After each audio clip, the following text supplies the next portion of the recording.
Bonjour à tous, bienvenue pour cette nouvelle conférence en ligne organisée par VK, première de la saison 2014-2015. Aujourd'hui, nous allons traiter de la réforme des rythmes scolaires et de sa mise en œuvre. Comme vous le savez tous, cette réforme a été sujette à de nombreuses polémiques quant à son application. Simple exemple, en juin dernier, VK a réalisé un sondage sur le sujet qui a révélé que 83% des enseignants interrogés, 50% des parents d'élèves et 50% des élus communaux interrogés dressaient un bilan négatif de cette réforme. Et encore plus intéressant, 3/4 des sondés ayant expérimenté cette réforme l'an dernier, donc sur l'année scolaire 2013-2014, estimaient qu'elle était mauvaise pour les premiers intéressés, à savoir les enfants.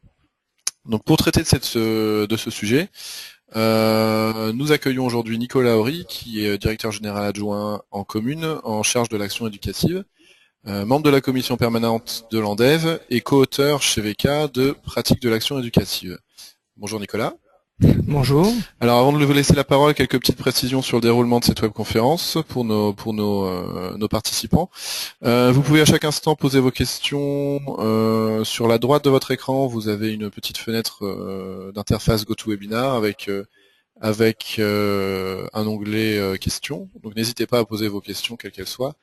Monsieur Horry y répondra soit à la fin de la présentation, puisqu'on aura une grosse session de questions-réponses, donc ne vous déconnectez pas à la fin de la présentation, soit au cours de celle-ci, quand on fera des petites pauses, notamment lors des sondages, puisque vous serez invité à participer lors de cette présentation au cours de quelques sondages. Si vous avez des questions qui par ailleurs vous venaient à l'esprit après la webconférence, vous pourrez les poser sur le forum de VK, à l'adresse suivante www.vk.fr/forum/. Je répète, www.vk.fr/forum/. Enfin, sachez que cette conférence est enregistrée et donc l'enregistrement vous sera mis en ligne prochainement. Et bien entendu, on enverra le lien à l'ensemble des inscrits. Voilà, Nicolas, j'en ai fini. C'est à vous, je vous laisse la parole. Bien, merci. Donc, comme vous l'avez souligné, on est maintenant passé à la généralisation de la mise en œuvre de la réforme dite des rythmes scolaires. Toujours dans un contexte et une perception assez critique de cette réforme, puisque je sais qu'un récent sondage confirmait que 60% des parents se disaient opposés à cette réforme, en tout cas critique. Je pense déjà qu'on va aussi, je suis un praticien comme vous l'avez souligné, et être modeste dans l'approche quant à ce premier retour d'analyse, de partage d'expérience, car comme je le dirais au cours du déroulé, on est au point de départ de quelque chose. Néanmoins, on va s'essayer ensemble à cet exercice, en essayant de partager et de capitaliser de l'expérience avec les participants avec cette webconférence. Voilà. Donc le déroulé en quelques points, on vient de le faire rapidement, on va le refaire autour des principaux enjeux, donc cette remise en contextualisation, contexte, cette contextualisation des questions du débat. On viendra également sur ce que j'appelle les marqueurs de cette réforme et essayer de les analyser justement au crible de premiers retours d'expérience, parce qu'il y en a. Et à la fin de cette présentation, j'insisterai sur ce que j'appelle le point de départ d'une démarche à pérenniser, et puis éventuellement, même si ça peut paraître provocateur dans le contexte actuel, j'inviterai peut-être à ce qu'on se projette et pourquoi pas à ce qu'on rêve ensemble en termes d'enjeux de politique éducative. Je vais procéder de la manière suivante. Je vais faire appel à un certain nombre de focus. Donc évidemment, en premier lieu, en commençant par l'analyse de ce qu'on peut considérer comme étant les principaux scénarios qui se dégagent, hein, même s'il n'y a pas encore là non plus d'étalonnage précis. Je m'appuierai dans un second temps sur le rapport intermédiaire qu'a effectué le CSFPT, le Conseil supérieur de la fonction publique territoriale, qui a été publié ou qui a été présenté le 2 juillet, hein, donc tout récent. Cela permettra d'avoir un focus sur effectivement ce qui me paraît vraiment maintenant déterminant dans la mise en œuvre, c'est les choix de gestion des ressources humaines et plus précisément le choix de démarche de gestion prévisionnelle des emplois et des compétences qu'on va déployer chacune dans sa collectivité, parce que c'est là que va jouer aussi la qualité et la pérennité de ce qui va être déployé. On pourra s'appuyer également sur quelque chose que je trouve particulièrement intéressant, qui est le retour d'expérience de la ville de Paris, car même si la ville de Paris a une singularité, effectivement une dimension hors norme, néanmoins, elle s'est dotée après un an de mise en œuvre d'une réelle évaluation. Quand je dis réelle évaluation, c'est compte tenu de son ampleur, justement, elle a pu s'appuyer sur des acteurs et sur une méthodologie qui permet d'avoir un retour assez qualitatif assez intéressant. J'ai parlé, on parlera évidemment de financement et on s'attardera quelques instants sur la question des financements et de la caisse d'allocation familiale, acteur important, acteur privilégié, pas seulement d'ailleurs en termes de questions de financement. Je rappelle quand même que c'est la branche famille de la sécurité sociale, hein, on ne doit jamais oublier cet aspect-là. Et enfin, je terminerai pour cette question ces focus sur une vigilance, quelques points que j'ai repérés de points de vigilance et d'anticipation sur les réformes à venir, et pas seulement au sein de l'éducation nationale, mais de manière plus générale dans l'environnement territorial et qui peuvent avoir des incidences sur le sujet du jour. Donc très rapidement, un rappel des objectifs de la réforme. On se rappelle que l'idée c'est de mieux respecter les rythmes biologiques de l'enfant, d'assurer un meilleur équilibre des temps de l'enfant, qui ne sont pas seulement que les temps de l'école, hein, les temps en général, et avec une visée d'amélioration des apprentissages. Ça me permet également de préciser qu'on doit, me semble-t-il, toujours remettre en perspective ce sujet de l'aménagement des rythmes scolaires dans l'approche du système éducatif et dans la politique qu'on veut mener en termes, la politique locale qu'on veut mener en matière d'éducation et plus particulièrement de périscolaire. Moi, il me semble que ça s'inscrit vraiment dans un contexte plus général de rapport aux inégalités éducatives, aux enjeux liés à l'éducation. On y reviendra à la fin dans l'invitation à se projeter et pourquoi pas à rêver. Donc je vais venir rapidement, avant les focus, sur ce qui me semble être les marqueurs de cette réforme. Ce sont des points au sujet desquels on pourra revenir avec les internautes, les participants à la conférence, bien évidemment par le biais de questions-réponses ou de sondages également. Donc le premier point qui est celui de la gestion et de l'articulation des temps éducatifs. En 3 volets, on a bien évidemment la question des aménagements des rythmes en tant que tels, on y reviendra à travers l'analyse des scénarios, quel choix en termes de contenu éducatif, et aussi quelque chose qui reviendra notamment dans l'analyse du CSFPT et du retour d'expérience de la ville de Paris, la question de la temporalité des acteurs, qui bouge énormément au travers de la mise en œuvre de cette réforme.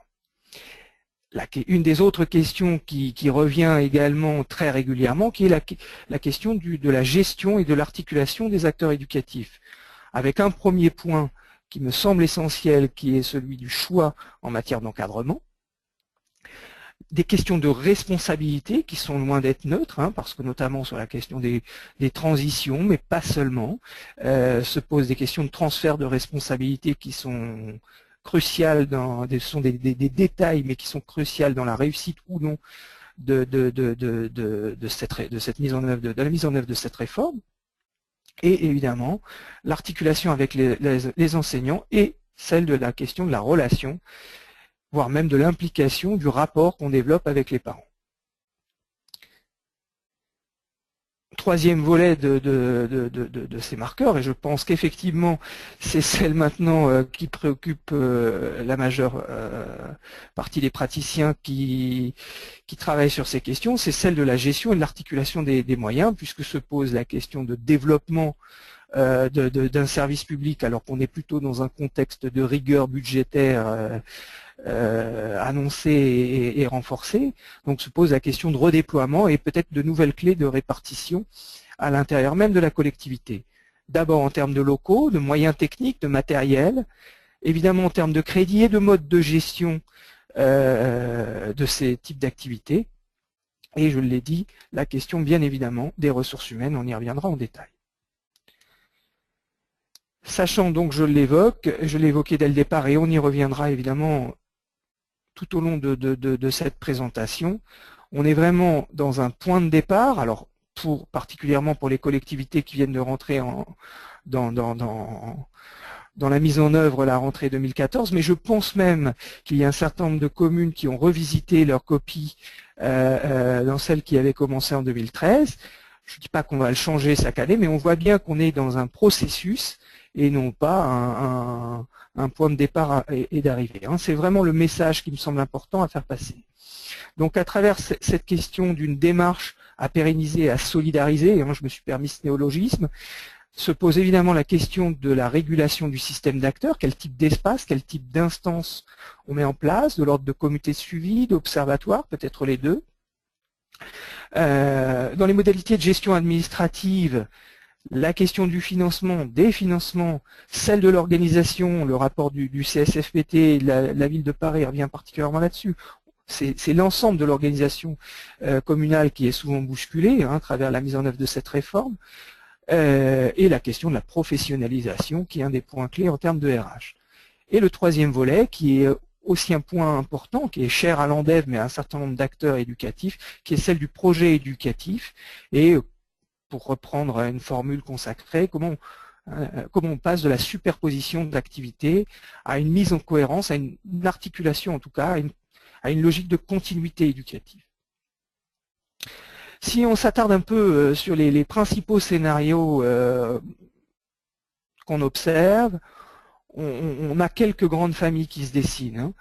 Soit un 2 fois 1 heure. Je ne les ai pas classés par ordre de priorité parce que je n'ai pas trouvé, je n'ai pas connaissance d'une analyse précise de la répartition des scénarios à l'échelle du pays. Néanmoins, on a pu constater des choix qui sont celui du raccourcissement linéaire de la journée, le 4 fois 45 minutes, donc avec comme point marquant celui d'un allègement régulier et d'une possibilité d'allègement assez importante de la journée de l'enfant si on prend en compte, si on a une offre globale du périscolaire qui permet donc à l'enfant de rentrer chez lui plus tôt, parce qu'on le rappelle, le temps éducatif, c'est pas seulement le temps de fin de classe, c'est à quel moment l'enfant aussi peut réellement respirer. Et néanmoins, la question des 45 minutes pose encore celle de la difficulté à construire un temps spécifique et un projet d'activité ou de déploiement d'activité sur un tel créneau de 45 minutes. Un autre scénario qu'on retrouve aussi de manière importante, c'est des choix alternés.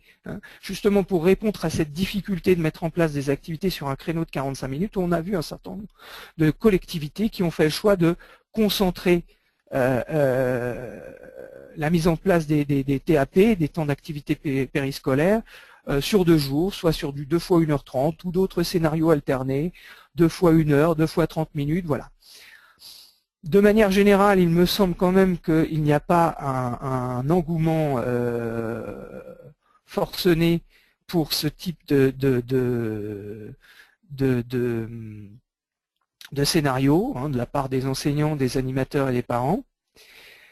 Il y a une difficulté de repère qui peut aussi être liée justement à ne pas avoir cette régularité des temps. On a constaté aussi, et c'était le cas en particulier, ça a été fortement médiatisé pour la ville de Paris, sur des difficultés particulières dans les maternelles. En revanche, c'était un des aspects qui avait été, une des raisons qui avait été mise en avant pour évoquer, pour utiliser ce levier-là, c'est que justement sur un créneau d'1h30, on peut commencer à mettre des parcours, des ateliers, même de manière plus facile. Néanmoins, pour tout un tas de raisons, là on est clairement dans une dimension complexe de la continuité éducative. je crois que c'est le moment Oui, où on... justement, on va voir un peu qui a fait quel choix avec un premier sondage. Quel scénario avez-vous choisi de mettre en place? Alors, soit 2 fois 1h30 ou autre scénario alterné, soit 45 minutes après chaque après-midi, soit le lissage sur la matinée, le midi et le soir, soit les 3 heures d'un seul coup grâce au décret Hamon, soit l'allongement de la matinée. Voilà, je vous laisse quelques minutes ou secondes pour voter selon le temps qu'il vous faut. Pendant ce temps-là, Nicolas, je vous propose de traiter une première question. Alors, attendez que je la retrouve. Voilà, une question de Thomas qui voudrait savoir, compte tenu des différents types d'intervenants, territoriaux, professeurs des écoles, etc., quel niveau de rémunération vous semble adapté, taux horaire brut, et comment gérer les possibles différences de rémunération? Je pense qu'on verra cet aspect-là un peu plus tard. Ouais. Tout à fait, Ouais. tout à fait. Une autre question qui avait été posée avant la conférence. Les chronobiologistes dénoncent un manque de performance le lundi et le vendredi matin lors de la semaine à 4 jours et demi, lorsque la demi-matinée supplémentaire est le mercredi et non le samedi. Qu'en est-il? Alors je répète parce que c'est un peu complexe. Donc les chronobiologistes dénoncent un manque de performance les lundis matins et vendredis matins dans un cas de semaine de 4 jours et demi avec une demi-matinée supplémentaire le mercredi et non le samedi. Alors, je vais peut-être commencer par continuer la présentation des principaux scénarios parce qu'on fera mieux sur les autres sondages, mais et je répondrai ensuite à la question ça marche. Qui est posée. Je vais juste leur laisser encore un petit peu de temps pour voter. Oui, ouais, je pense que vous avez à peu près tous voté. Donc on va voir les résultats. Hop. Alors, quel scénario avez-vous donc choisi de mettre en place? Eh bien, on est à 29% de personnes qui ont choisi 2 fois 1h30 ou autre scénario alterné. 43%, donc la majorité, qui sont à 45 minutes après chaque après-midi.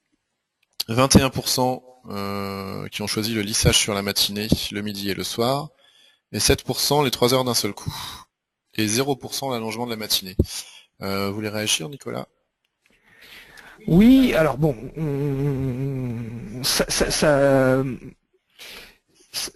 pour moi, de manière intuitive, ça me semble confirmer des représentations. On verra quand on aura des études plus précises. Mais par exemple, ne serait-ce que sur le regroupement des TAP, on y reviendra dans une diapositive suivante, on retrouve globalement les ordres de grandeur qui ont été constatés à l'échelle nationale. Je crois que c'est 6 ou 7% des communes. On voit bien qu'il y a quand même une dominante qui est celle des 45 minutes, mais là encore, il faudrait examiner de manière plus précise quel choix a été fait. Est-ce qu'on a une intégration de ces 45 minutes dans une offre périscolaire plus importante? Par exemple, je prends une ville comme Saint-Denis, en Seine-Saint-Denis, elle fait le choix de ne pas traiter de manière distincte et de commencer les accueils périscolaires de manière plus tôt, ce qui permet effectivement de ne pas être confronté à ce problème du 45 minutes. Donc voilà, j'insiste vraiment de manière générale sur l'analyse des scénarios qui sont choisis.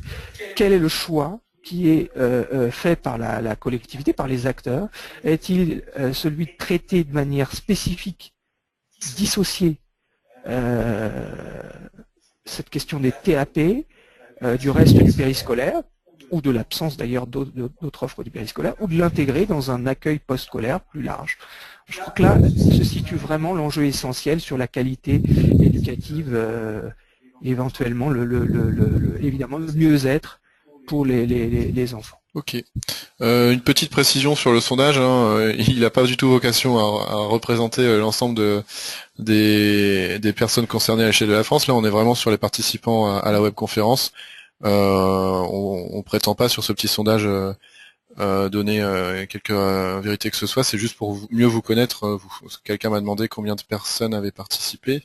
Je peux pas vous donner le chiffre exact parce que c'est en termes de pourcentage et que j'ai pas le calcul en tête, mais je tenais juste à préciser ça. Je vous rends la parole tout de suite et je vous laisse continuer votre présentation. Donc, alors je ne développe pas plus sur ce que j'appelle le lissage, parce que précisément, sauf erreur de ma part, ce lissage a souvent été fait pour essayer justement de rendre transparent les incidences pour la collectivité. Donc sur ce qui est du décret, du fameux décret Hamon, ce qui est quand même intéressant, c'est que celui-ci avait été envisagé pour faciliter la mise en place de la réforme, notamment pour les communes rurales et celles qui exprimaient une difficulté d'ordre technique, d'ordre opérationnel à pouvoir la mettre en œuvre. Et on se rend compte que c'est près de 3000 communes qui l'ont mis en place, dont 70 de plus de 20 000 habitants. Je m'étais amusé à faire un rapide calcul, c'est quand même 16%, une commune, un peu moins d'une commune sur 6 de la strate de 20 000 habitants. Donc on voit bien qu'elle a répondu à des aspirations, des attentes de collectivités bien au-delà de celles qui étaient visées par ce décret. Donc voilà, 67% des communes sont des communes rurales. Voilà, bon, pas grand-chose de plus à dire. Je préfère venir sur l'analyse qui a été faite des conséquences, en tout cas des enjeux. Conséquences, on attendra peut-être de voir ce que ça a produit, ont été faites par Georges Photinos, qui est quand même une des références sur le sujet de l'aménagement des rythmes scolaires. Voilà. Parmi les points très positifs, alors la formulation est de lui, lui qui insiste sur le très positif. C'est effectivement la possibilité d'avoir introduit l'expérimentation dans le dispositif. C'est vrai qu'un des reproches qui a été fait à la première mouture, c'était d'être assez rigide, voire psychorigide dans les modalités d'application. De maintenir et d'affirmer l'obligation du travail scolaire sur 5 matinées, on le redit quand même, un des postulats est de dire que les enfants ont de meilleures dispositions pour les apprentissages le matin. C'est quand même ça qui amenait à rétablir 5 matinées d'enseignement. Et également est introduit la possibilité d'alléger la semaine scolaire en allongement l'année scolaire. Donc ça, je ne sais pas si ça reviendra dans le débat, mais ça me semble être effectivement un des autres points qu'on a complètement éludé ces derniers mois, mais qui était posé justement dans une vision globale de l'aménagement des rythmes scolaires à l'échelle de l'année et pas seulement à l'échelle de la journée et de la semaine. Les points très négatif, toujours selon Georges Photinos, c'est l'idée de regrouper les activités périscolaires sur un seul après-midi. Effectivement, qu'en est-il des autres jours? Le risque, il parle de focalisation, le risque, et on sait qu'un certain nombre de collectivités ont fait ce choix du regroupement sur le vendredi après-midi. Alors j'ai lu récemment qu'un chercheur comparait les conséquences du regroupement le vendredi après-midi, donc l'arrêt de la classe le vendredi matin, sans cours le samedi, à l'équivalent d'un jet lag d'un Paris-New York. Bon, la formule est peut-être un peu forte, c'est celle d'un chronobiologiste, mais c'est vrai que ça donne l'idée du risque qu'il peut y avoir. Et évidemment, corollaire de tout ça, c'est le maintien d'une journée scolaire de 6 heures, sans périscolaire derrière, alors qu'on prétendait qu'un des objectifs est quand même d'alléger la journée. J'ai envie de dire, moi, ce que je pointe, et je suis pas le seul, je renvoie ça en termes de questions aux participants et de manière plus générale. Ce que je vois très peu quand même, c'est ce qu'il en est du renforcement des temps d'enseignement le matin, sachant qu'on peut avoir quand même des matinées de 3h30 et qu'il nous a été dit, en tout cas que les experts semblent s'accorder sur le fait que les matinées sont plus propices aux apprentissages, et je n'ai pas vu beaucoup d'endroits, me semble-t-il, où on a utilisé cette possibilité-là.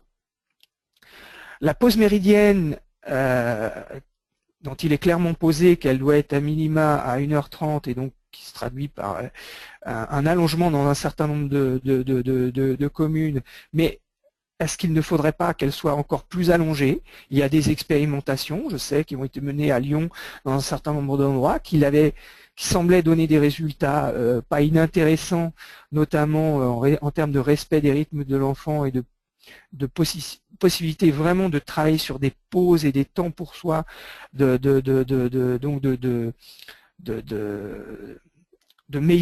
travailler sur le bien-être de l'enfant. Bien évidemment, le corollaire de ça, c'est que il est très difficile dans une société de la performance scolaire de considérer que le temps pour soi est un temps éducatif. Et qu'effectivement, j'y reviendrai d'ailleurs dans la présentation, il y a une espèce de prime à l'activisme. C'est me semble-t-il, un des écueils qui empêche de poser sereinement le débat sur la pause méridienne, sachant bien évidemment, ça suppose aussi de réviser l'ambition sur la qualité de ce qui s'y passe et la professionnalisation des équipes qui y travaillent. Qu'en est-il va-t-on vers une distinction renforcée ou distinction tout court entre les modalités d'aménagement des rythmes entre école maternelle et élémentaire, hein, quel type d'activité, quel type de parcours, qu'en est-il de la sieste? Et je l'évoquais tout à l'heure en répondant à la question, bien évidemment, ne nous cantonnons pas à l'analyse des temps scolaires, mais ayons vraiment une vision globale des temps de l'enfant, et pas seulement des temps éducatifs, il faut aussi penser les temps familiaux, hein, qui sont aussi très très porteurs et très générateurs d'inégalités. Je reviendrai sur deux points spécifiques. La pause méridienne, 90% des communes urbaines, 45% de communes rurales, hein, c'est des éléments qui avaient été pointés par l'ANDEV, ont mis en place une pause méridienne avant la réforme des rythmes scolaires. On considère que c'est un temps stratégique, vraiment, entre deux temps d'apprentissage, deux temps d'enseignement.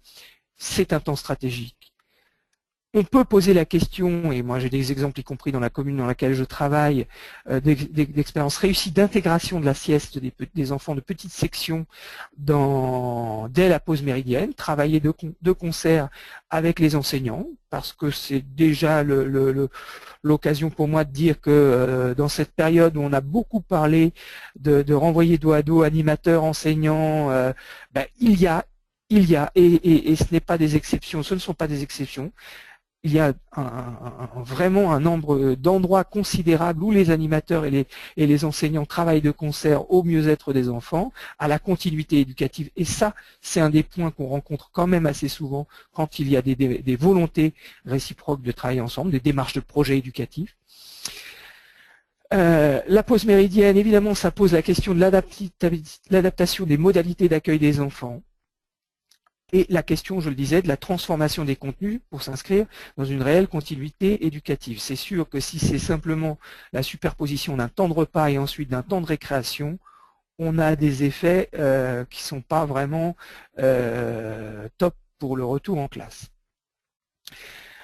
Concernant la maternelle, chacun s'accorde à dire qu'il faut vraiment considérer l'importance de la sieste, notamment pour les petites sections.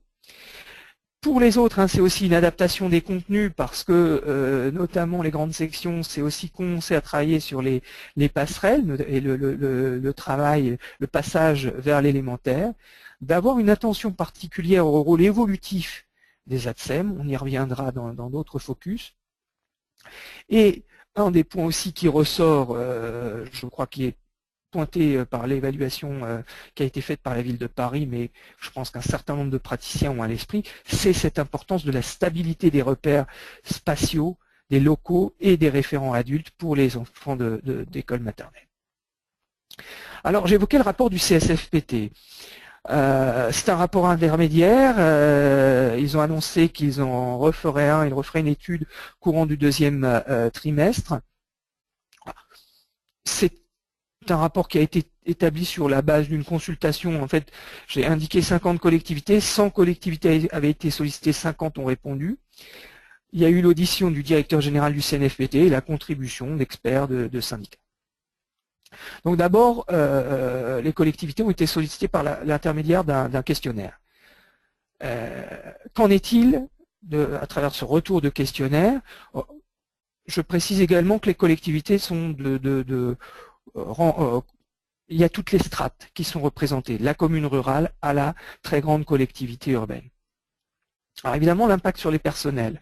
Là aussi, je pense que nos auditeurs vont pas découvrir grand-chose, mais c'est toujours mieux de le préciser. On se rend compte que dans un certain nombre d'endroits, ce sont la quasi-totalité des filières qui sont impactées, hein, je n'aime pas ce terme-là, mais bon, et un nombre important de métiers, hein, voilà, médico-social avec les ATSEM, l'animation évidemment en premier lieu, et avec également des fonctions qui se renforcent ou des créations, notamment la question des coordinateurs périscolaires, la filière administrative, parce qu'on retrouve à un autre niveau d'organisation des coordinations globales, des coordinations de projets éducatifs. Bon, c'est toutes ces fonctions de coordination qui montent en puissance. La filière technique qui est aussi concernée parce que lorsqu'il y a, et on se rend compte que c'est quand même assez, le recours aux ATSEM sur les TAP en maternelle a l'air d'être quelque chose qui se développe, forcément il faut avoir recours à d'autres agents et donc des agents de la filière technique pour assurer l'entretien ménager. On constate aussi la sollicitation des étapes, quand les collectivités ont de tels agents dans leurs effectifs, et celle de la filière culturelle à travers les agents des médiathèques ou ceux des conservatoires de musique. Donc je le redis, dans un certain nombre de communes, on voit bien que c'est l'ensemble des services qui ont été mobilisés. On constate pour ce qui concerne les recrutements qu'ils sont soit par voie statutaire ou non titulaire, soit par recours à des vacataires. On constate également l'utilisation des contrats à venir. Un des points importants, me semble-t-il, effectivement, est celui de la modification des temps des agents avec le retour du mercredi pour les ATSEM, avec éventuellement un allongement, un éclatement, voire des temps pour les animateurs et d'autres acteurs, donc avec une modification des équilibres entre vie professionnelle et vie familiale. Et le CFPT pointe déjà dans son rapport et porte ça auprès de l'État, la revendication de reconnaissance, notamment lorsqu'il s'agit des ATSEM, mais également des animateurs, reconnaissance de nouvelles missions qui leur sont confiées et envie d'être reconnus aussi à travers le régime indemnitaire. En termes d'organisation, on voit des impacts à différents niveaux, impact financier, changement substantiel des horaires et missions des agents concernés, donc je l'ai évoqué. On constate parfois une réorganisation complète des services éducatifs, on y reviendra le cas échéant. Un certain nombre de communes ont fait le choix ou sous la pression d'ouvrir la restauration scolaire le mercredi, donc à tous les enfants. Ce n'est pas non plus négligeable en termes de conséquences. Et des questions qui reviennent bien évidemment en termes de matériel pédagogique, d'intendance technique et de ces fameuses questions relatives aux locaux. Un deuxième bloc, alors ça j'ai repris les typologies qui sont comprises dans le rapport, qui est téléchargeable sur Internet. PEDT, concertation association. Ce qui ressort du questionnaire, c'est que les questions éducatives et du temps de l'enfant ont été au cœur des préoccupations. Je tiens à redire d'ailleurs à ce sujet qu'on a souvent pointé sur les conflits, les difficultés qu'il y a eu en pointant telle ville, mais ça a été aussi des formidables moments. Moi, je constate quand même que beaucoup de praticiens, d'élus, s'accordent à dire que ça a été quand même aussi l'occasion de faire ressurgir des débats avec l'ensemble des acteurs concernés, justement sur ces questions éducatives, ces questions des temps de l'enfant, voire des inégalités éducatives, voilà. Et donc j'ai envie de dire, continuons d'ailleurs, il ne faut pas qu'on s'arrête là. C'est vraiment un aspect essentiel. La question évidemment de la concertation avec les enseignants, avec les parents, avec les associations, avec le personnel communal et avec les représentants, un ensemble de collectivités disent avoir sollicité tous ces acteurs. Je pense effectivement que c'est la bonne formule également. Qu'en est-il aussi des modalités d'élaboration et de mise en œuvre, je l'évoquais tout à l'heure, de suivi, les choix de réunions, d'information, de mise en place de groupes de travail, le comité technique, ex-comité technique paritaire, saisi pour avis, parce que quand il y a des changements substantiels d'horaire, de mission, d'organisation, on se rappelle quand même que cette instance doit être saisie pour avis, et on a aussi souvent la mise en place de comités de pilotage. Également, pour ce qui concerne le retour aux associations, on constate qu'en fait que ce recours il est effectué dans le cadre de la mise en place des ateliers. J'insiste également, comme vous l'avez fait Bruno tout à l'heure pour le sondage, c'est le retour du questionnaire, ça n'a pas une valeur. J'ai précisé que les communes représentant les différentes strates, mais on peut quand même pas, il faut rester prudent sur le fait que ce soit réellement représentatif de ce qui a été déployé dans l'ensemble du pays. Mais les retours qui ont été effectués par les collectivités qui ont répondu au questionnaire du CSFPT, elles précisent qu'elles ont quand même le plus souvent fait appel aux associations pour les ateliers et ont choisi de gérer en direct d'assurer la gestion en direct, en régie directe de ces fameux TAP. Le questionnaire, donc dans les points forts qui sont retenus, donc le point de vue des collectivités, là encore, la valorisation des ATSEM et des animateurs avec ces enjeux de reconnaissance, de développement des compétences et des nouvelles missions qui émergent. Encore, je crois il me semble, hein, j'ouvre une parenthèse très rapide, il me semble quand même que dans les 18 mois là, qui viennent de s'écouler, les collectivités, leurs représentants ont laissé, me semble-t-il, dévaloriser dans le débat, dans les médias, la qualité, le rôle des agents des collectivités territoriales. Certes, il y a des enjeux de professionnalisation. Certes, il y a une grande hétérogénéité des profils. Pour autant, cela ne doit pas mettre, j'ai envie de dire, sous l'éteignoir la qualité de ce qui existe dans un certain nombre de collectivités et qui repose bien évidemment sur les compétences et sur l'engagement de ces acteurs de terrain. Dans les points forts aussi, c'est que cette réforme, elle a été utilisée pour, là encore un néologisme, mais pour travailler sur une déprécarisation, hein, parce qu'on sait que dans le domaine de l'animation en particulier, on a des agents beaucoup de temps non complet, donc hein, de pouvoir travailler sur la résorption de l'emploi précaire et d'augmenter le volume des temps non complets. Et donc, autre point fort, la reconnaissance, je viens de l'évoquer, des compétences. La reconnaissance des compétences et également des métiers des associations. C'est vrai que c'est un autre point qui émerge parce que, notamment pour les ateliers, quand les compétences, par exemple, n'existent pas dans une commune, c'est vrai qu'on s'appuie sur les clubs sportifs, sur des associations qui ont compétences en matière de culture scientifique. Voilà. Donc, c'est vrai que là aussi, on a la chance et ça remet en lumière le fait qu'on est dans un pays où il y a vraiment une mosaïque d'acteurs associatifs et là aussi on a un gisement de compétences et de savoir-faire qu'on peut utiliser. Dans les points améliorés, évidemment on a cette question et cette incertitude, on y reviendra sur les questions de financement d'une masse salariale qui est grévée sans accompagnement à la hauteur des charges par l'État, hein, avec toujours au moment où on se parle beaucoup d'incertitudes à ce sujet. Concernant les ATSEM et les animateurs, eh bien, effectivement, cette complexification des missions doit être accompagnée par de la formation et le cas échéant, en tout cas c'est le positionnement du CSFPT et d'un certain nombre d'acteurs éducatifs, d'acteurs territoriaux. Bien évidemment, ça pose des évolutions, la question d'évolution statutaire. Les collectivités qui ont répondu au questionnaire ont pointé l'absence d'accompagnement de l'éducation nationale. Alors, peut-être un petit mot à ce sujet. Je pense qu'on a, dans toutes les communes, travaillé de concert avec l'éducation nationale. Je me limiterai, hein, je m'exercerai, je m'essaierai à une interprétation de cet item qui est peut-être que les communes attendaient peut-être de l'expertise, du conseil dans les choix effectués en matière d'aménagement des rythmes scolaires, et que peut-être à ce sujet, c'est ce point-là qui n'a pas été réellement déployé. Mais là encore, je reste prudent parce que je voudrais pas qu'il y ait d'ambiguïté dans mon propos.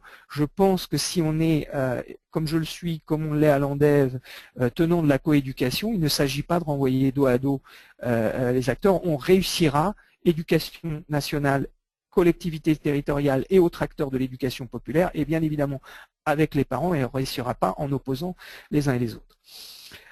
Également dans les points à améliorer, le manque de concertation en amont. Bon, voilà, c'est le retour des collectivités. Le CSFPT donnait aussi quelque chose qui était de l'ordre de il faut 3 mois pour mettre en œuvre, 1 an pour ajuster. Moi, j'utiliserai cet item uniquement pour vraiment inviter à ce qu'on se projette et effectivement à se dire cette année, utilisons-la à vraiment réfléchir, à faire vivre les scénarios, à pas se figer, à pas se dire il faut à tout prix que le scénario qu'on ait choisi soit celui qui fonctionne, mais vraiment à regarder si le scénario qu'on a choisi fonctionne, si il y a des choses qu'il faut faire évoluer, voire le cas échéant, le retravailler. Et je crois effectivement que c'est le moment où on lance un autre sondage. Tout à fait. Alors, quel choix de recrutement avez-vous fait pour les TAP? Est-ce que vous avez choisi les animateurs qualifiés, ou est-ce que vous êtes passé par l'intégration des ATSEM, la mobilisation des TAPS, la mobilisation d'enseignants de conservatoire ou le recours aux enseignants volontaires? Pendant que nos participants répondent, je vous propose quelques réactions sur le premier passage de la conférence. Une réaction de Marc qui nous dit: le lissage présente l'avantage de ne pas bousculer trop brutalement les habitudes des différents acteurs, que ce soit les collectivités mais aussi les parents. Ces derniers ont, pour certains, pu s'impliquer dans la réduction du temps passé par leurs enfants en collectivité. N'est-ce pas un peu rapide de juger le lissage juste comme un moyen de rendre transparente la réforme?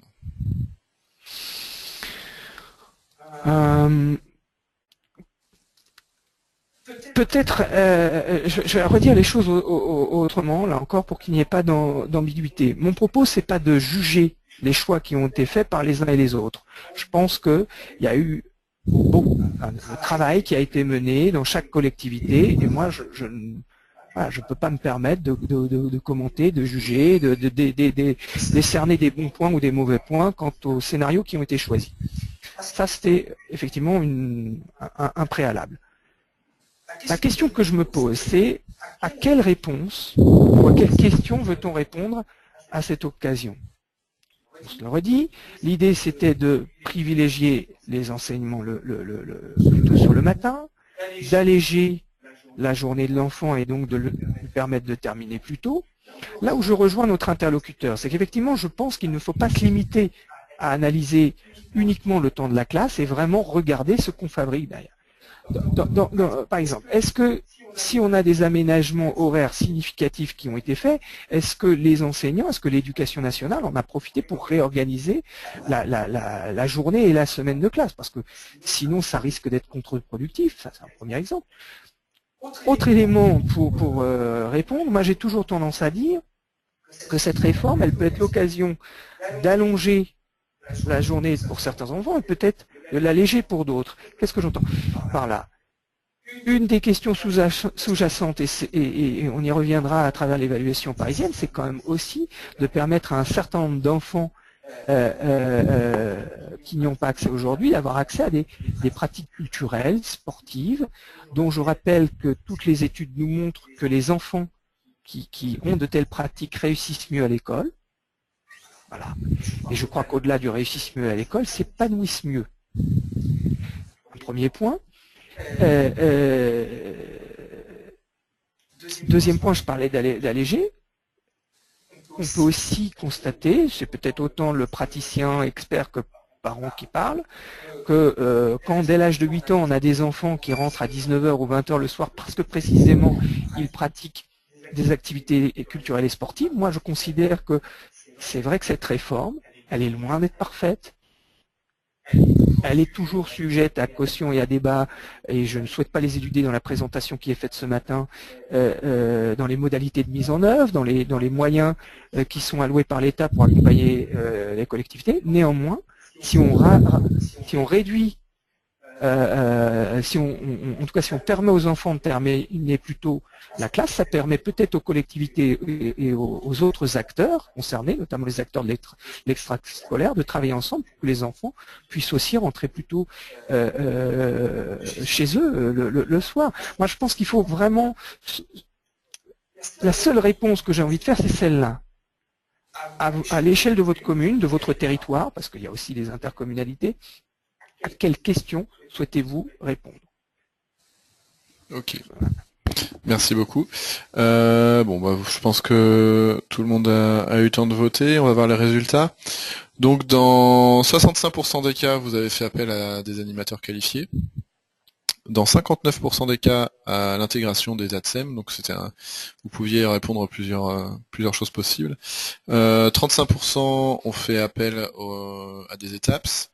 18% des enseignants de conservatoire et 41% à des enseignants volontaires. Donc en fait, on a un peu une mosaïque de solutions choisies par les gens. Une réaction Oui, une réaction. Donc on retrouve ce qui était déjà contenu dans ce que j'ai présenté, là, les premiers éléments du rapport du CSFPT, une pluridisciplinarité d'acteurs, ce que je trouve très bien, parce que avec mes camarades de l'ANDEV, on défend, on n'est pas les seuls, l'idée de s'appuyer sur de véritables équipes éducatives. Et les premiers éléments de ce retour, là, de ces réactions, je les trouve plutôt rassurants de ce point de vue-là, parce que cette diversité d'acteurs permet ça. En particulier sur le fait que je suis aussi convaincu qu'on a intérêt vraiment à permettre l'intégration et des enseignants sur ces temps-là. Je rappelle quand même que l'éducation populaire, ça a toujours été, a toujours vécu et s'est construit en dynamique avec l'implication d'enseignants, militants, participants. Et là encore, si on parle de continuité éducative, il faudra bien... je suis convaincu que cette intégration ou cette possibilité de permettre à des enseignants volontaires de s'inscrire sur les TAP, en lien avec les équipes éducatives concernées, hein, évidemment, à la condition que ce ne soit pas pour refaire de la classe ou du soutien scolaire après les classes, peut nous permettre justement de renforcer ces dynamiques de continuité éducative au service de l'enfant. Ok, merci beaucoup. Juste avant de vous laisser reprendre, il est déjà 11h50, on dépasse. On va accélérer. C'est surtout pour nos participants, prévoyez de dépasser un petit peu sur l'heure du déjeuner, ouais, voilà, que vous soyez pas obligé de partir avant la fin, ça serait dommage. Voilà, je vous laisse continuer. Voilà. Je vais effectivement passer plus rapidement sur certains aspects que j'aurais déjà développés dans les diaporamas précédentes. Donc dans les recommandations qui ressortent du rapport, hein, le CSFPT, dont je le disais, appelle l'attention de l'État sur les évolutions statutaires et également indemnitaires, sur le renforcement de la coopération entre les services de l'État, l'éducation nationale et les services locaux, parce que c'est vrai que il est vraiment important qu'on ne se limite pas à un seul dialogue éducation nationale et services publics locaux, mais qu'il y ait notamment les acteurs des services déconcentrés, en premier lieu ceux de la DDCS ou de la DCSPP, enfin ex-jeunesse et sport, qui soient associés et impliqués, partie prenante. Les questions statutaires, eh bien effectivement, il y a la question de la responsabilité à clarifier, et moi j'invite là, sans attendre l'évolution éventuelle du statut, à ce qu'on se projette bien sur la question de la responsabilité lorsqu'on fait intervenir les ATSEM hors du temps scolaire. Les animateurs, s'agissant de la prise en compte de la diversification des missions, et le point de vue du CSFPT, c'est justement d'être sur un positionnement strict sur le cadre de la réglementation des ACM, donc accueil de collectifs de mineurs. Je crois que c'est ce qui se dessine, c'était le positionnement de la CAF et de beaucoup d'acteurs de l'animation qui sont très très réservés sur notamment les assouplissements qui avaient été proposés dans les taux d'encadrement.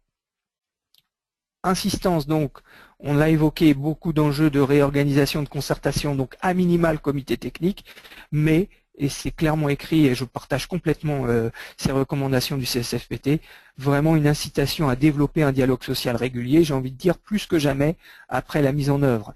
Parce que forcément, si on considère que la mise en œuvre va être évolutive, on aura intérêt à privilégier ce dialogue régulier avec les agents, les acteurs, leurs représentants. Concernant la professionnalisation et la formation, de déployer des formations adaptées pour faciliter l'accès au diplôme de l'animation, d'avoir une plus grande régularité des concours et examens professionnels de la filière animation, de travailler sur la question de la valorisation des acquis de l'expérience. D'ailleurs, je sais qu'avec l'ANDEV, on assiste aussi beaucoup sur la question du certificat du CQP, la qualification professionnelle, qui est qui est reconnu par l'arrêté du 2 février ou 9 février 2007 hein, pour la réglementation jeunesse et sport. Et évidemment de travailler à constituer un véritable référentiel commun sur ces nouveaux emplois de coordination qui émergent, qui se développent. Donc voilà, de travailler aussi sur la logique métier. Le CNFPT, par la voix de son directeur général, rappelle que le CNFPT a effectivement mis en place des journées d'information. D'ailleurs, l'ANDEV était souvent des acteurs elles ont souvent été construites en partenariat étroit, actif avec l'ANDEV. A commencé à réviser son offre de formation pour les cadres éducatifs avec la mise en place d'une offre constituée sur 12 modules, de travailler sur un accompagnement sur mesure des collectivités et annonce aussi la signature d'un accord avec l'École supérieure d'éducation nationale pour l'échange de ressources et le développement de formations conjointes, qui est vraiment aussi une revendication forte qu'on porte au niveau de l'ANDEV, parce que ça aussi, c'est ce qui fabriquera des cultures communes. Pour ce qui concerne la RH, moi je me limiterai là aussi à, non pas à un conseil, j'ai dit dès le départ, et j'insiste là-dessus, qu'il faut rester prudent et humble, mais moi j'ai repéré quelques points, c'est vrai que c'est peut-être aussi mon positionnement en direction générale qui m'amène aussi à avoir ce regard-là. On sait que cette réforme bouleverse les grands équilibres en matière de gestion des ressources humaines, qu'elle met en évidence des points critiques ou des faiblesses récurrentes concernant, on l'a évoqué, le rôle des ATSEM, donc la professionnalisation des métiers de l'animation, la question de la précarité ou la professionnalisation notamment des agents qui interviennent sur la pause méridienne. Voilà. On a aussi souvent dans les collectivités une gestion éclatée, là j'entends une gestion administrative éclatée des intervenants, les ETAPS au service des sports, les ATSEM parfois dans un service des agents de service, enfin voilà, un certain nombre d'acteurs. Donc est-ce que c'est pas l'occasion là aussi de réfléchir à une évolution de l'organisation? Moi, j'invite tout de suite, et si j'invite, c'est que effectivement, c'est des choses qui sont déjà ressorties des premiers retours d'expérience, à être très vigilant sur les questions d'usure professionnelle ou de stress, parce que c'est le cas dans les métiers comme les ATSEM et les métiers de l'animation, qui ont par ailleurs une perspective de carrière limitée. C'est quand même aussi important, puisque je parle d'approche de gestion prévisionnelle d'emploi et des compétences. Il faut vraiment se projeter, être proactif dans cette approche de la possibilité de permettre à des agents de se projeter dans une évolution professionnelle et pas de se dire je vais faire la même chose toute ma vie, quand bien même on revalorise leur mission. Être vigilant aussi parce qu'on sait qu'il y a des résistances d'un certain nombre de cadres d'emploi et de professions à l'intervention dans le champ périscolaire, avec l'idée de déclassement. Autant on va constater, notamment dans les filières culturelles, et peut-être une envie de travailler avec les enseignants, mais quid du travail avec les animateurs. Donc être vigilant, ne pas se froisser. Je pense qu'il faut prendre en compte ça comme la réalité d'une culture professionnelle et ne pas prendre ça avec mépris, mais vraiment l'avoir à l'esprit et travailler avec les acteurs et les services concernés. Là encore, transversalité entre services éducatifs et services culturels. On l'évoquait à travers le focus du CSFPT. Moi, je crois vraiment dans la nécessité de développer un dialogue social et une concertation. Donc, on a parlé du comité technique. Moi, je pense qu'il ne faut pas avoir peur. Après, ça dépend de la politique de la collectivité. Ça ne relève pas seulement des professionnels. Ça relève aussi, bien évidemment, des choix des élus en la matière. Mais je pense qu'il est important de travailler avec les partenaires sociaux et pas seulement les représentants des personnels communaux, bien évidemment eux en premier lieu, mais les syndicats enseignants, les représentants de parents d'élèves. Là aussi, je pense qu'il faut vraiment privilégier le dialogue. C'est complexe. Mais je crois que c'est pire si on laisse les uns et les autres dans leur coin. De privilégier aussi des temps d'information, d'échanges avec les personnels municipaux. Faut vraiment fabriquer de l'information utile, de valoriser, là encore, les savoirs et les compétences. On ne manque pas moyen souvent dans les collectivités, mais peut-être quand même que c'est en particulier en direction des métiers, comme ceux des animateurs et des ATSEM, ne pas hésiter à mettre en valeur des expériences, et on n'en manque pas dans les collectivités, des projets qui sont qualitatifs. On peut avoir recours évidemment au questionnaire, ça a été beaucoup développé avec les parents, mais ça peut l'être aussi avec on le fait avec les sondages encore aujourd'hui, mais voilà, ne pas hésiter, c'est un outil utile. Et là aussi, quand on va mettre en place des groupes de travail, des comités techniques, n'oublions pas les acteurs de terrain. Ne travaillons pas simplement entre cadres et direction générale élue. Les acteurs de terrain, c'est quand même eux avant tout, in fine, qui font le résultat. Dans cette période dans laquelle nous rentrons, je pense déjà que c'était très important dans l'élaboration, mais dans le temps de la mise en œuvre, voire de l'adaptation, l'association, voire le coportage, voire même le portage par la DRH me paraît essentiel. Pourquoi? Parce que c'est la DRH, ou le service des ressources humaines, avec lequel on peut travailler sur le repérage des savoirs et des compétences. Très rapidement, je constate quand même que parfois il y a un décalage entre les missions qu'on confie à des agents, en particulier dans le domaine de l'animation, et des compétences qu'ils ont. Pour les TAP, on peut avoir des animateurs ou même d'autres agents qui sont musiciens, qui ont développé des pratiques artistiques ou tout simplement qui ont eu des formations universitaires qu'on a oubliées parce que dans le cadre de l'animation, on ne les a pas forcément sollicités. Donc là, je le dis d'autant plus qu'on l'a pratiqué dans ma collectivité, c'est pas du temps de perdu, et là aussi on peut agir sur la valorisation et sur la mobilisation des acteurs. Le bilan social parce que c'est quand même aussi souvent un document qui contient des informations utiles. Quid de l'absentéisme, quid de la précarité, là aussi. Et c'est évidemment côté DRH qu'on peut l'avoir. Le plan de formation, bien évidemment, gros enjeu. Et également celui de l'évaluation ou de la notation. Quand même, c'est là aussi où s'expriment c'est ce moment où s'expriment obligatoirement les agents sur leur aspiration. Donc utiliser tous ces outils, et ça ne peut se faire que par la concertation, le travail en commun avec la DRH. Également, je parlais d'usure professionnelle, ayons à l'esprit quelque chose qui monte en puissance, cette question de la prévention des risques professionnels. Les leviers, bien évidemment, c'est le plan de formation autour du développement de nouvelles compétences.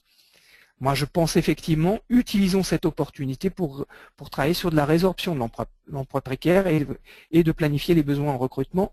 On y reviendra. D'ailleurs, il manque un mot, développer de véritables emplois, de véritables métiers. Et aussi, évidemment, avoir une approche proactive, prospective, qui permette de travailler sur des perspectives de mobilité et d'évolution professionnelle, y compris à l'intérieur de la collectivité.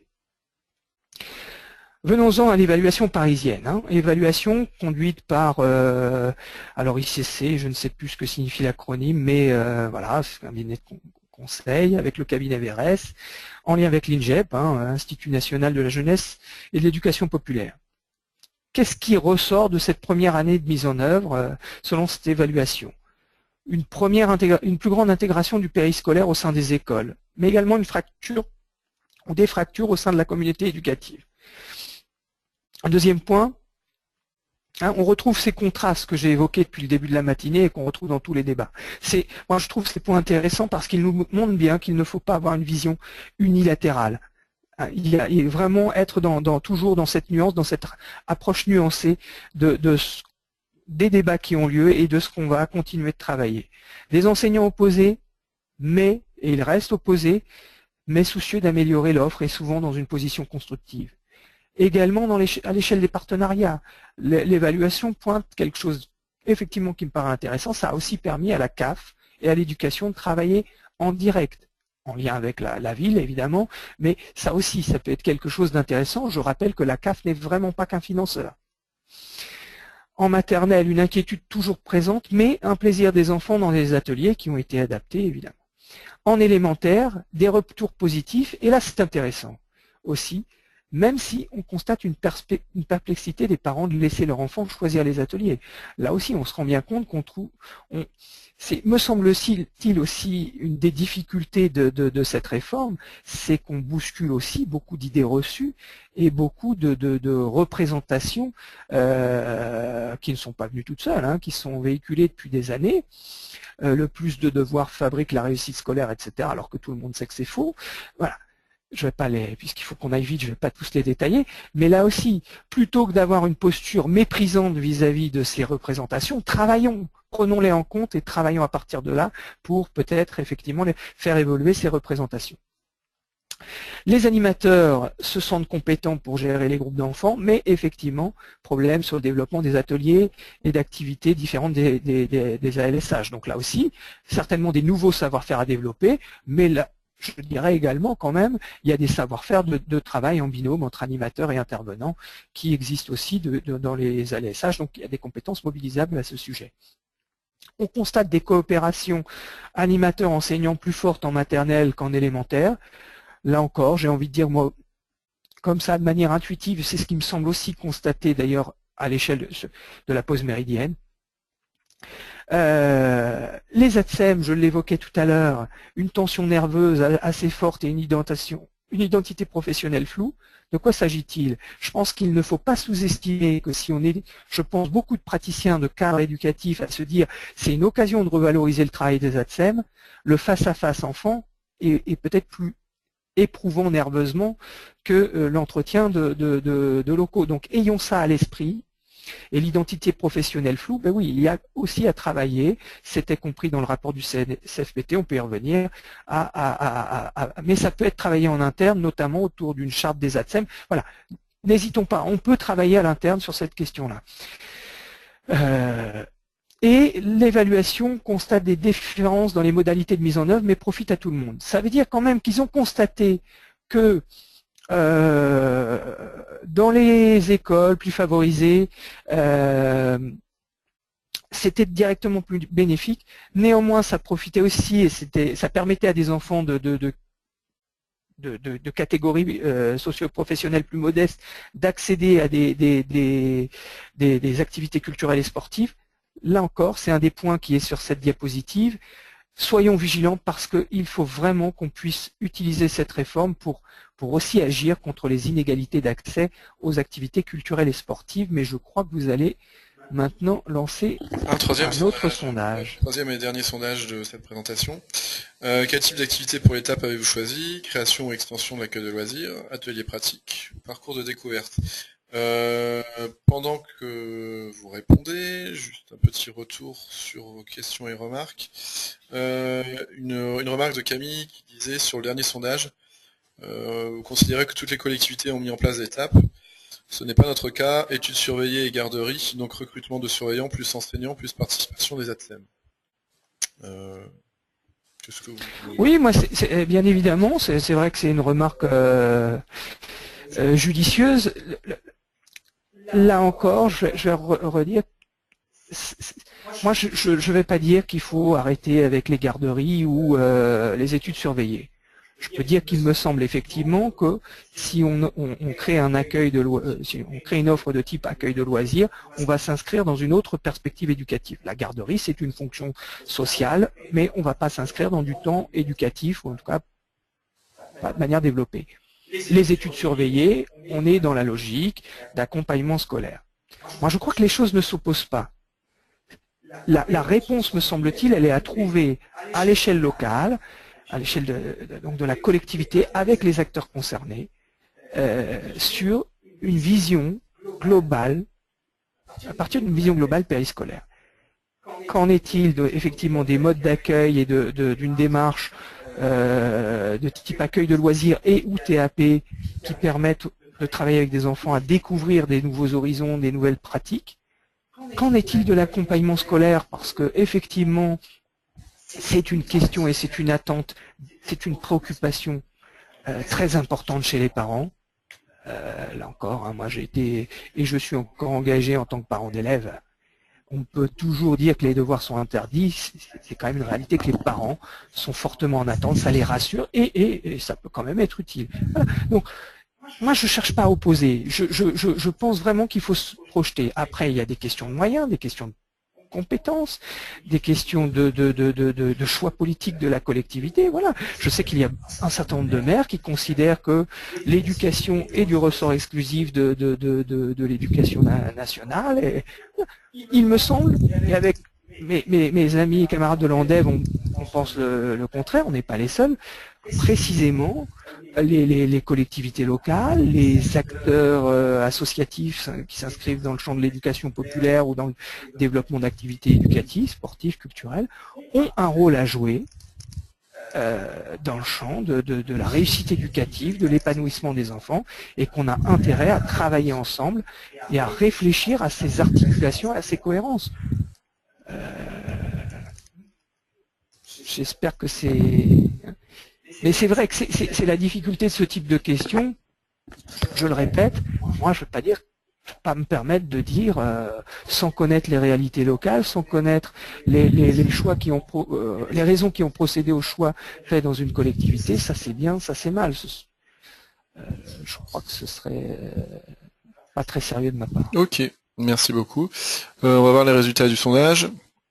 Donc pour 24% des répondants, on est sur une création ou une extension de l'accueil loisir, pour 41% sur des ateliers pratiques, et pour 35% sur un parcours de découverte.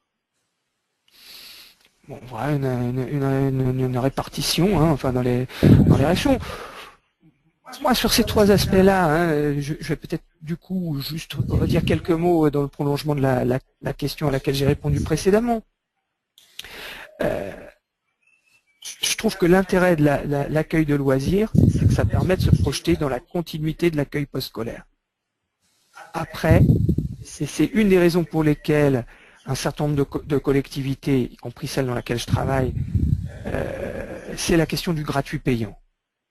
Voilà. Donc, à partir de cette question, un certain nombre de collectivités ont fait le choix